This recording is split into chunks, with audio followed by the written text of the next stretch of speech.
میرے نبی پاک علیہ السلام نے فرمایا دو چیزیں ایسی ہیں جن میں بہت سارے لوگ دھوکے کا شکار ہیں. انہیں غلطی لگ گئی دو چیزوں کے بارے میں. دو چیزیں صحیح بخاری ہے. لوگ غلط فہمی کا شکار ہیں. دو نعمتیں ایسی. یا رسول اللہ کون سی؟ فرمایا ایک تندرستی ایک فرصت. لوگوں کو پتہ ہی نہیں ہمارے پاس کتنی بڑی نعمتیں. مجھے آج وقت ملا ہوا ہے, میرے پاس ٹائم ہے, میں درود پاک پڑھ سکتا ہوں, تلاوت کر سکتا ہوں, اللہ کو یاد کر سکتا ہوں, صدقات کر سکتا ہوں, کسی کی مدد کر سکتا ہوں. فرصت ہے. اور ایک صحت.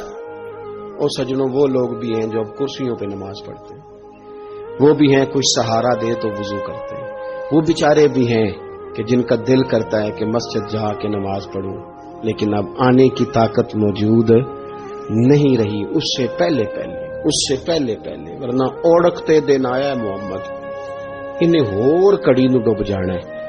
اپنی ڈائری کو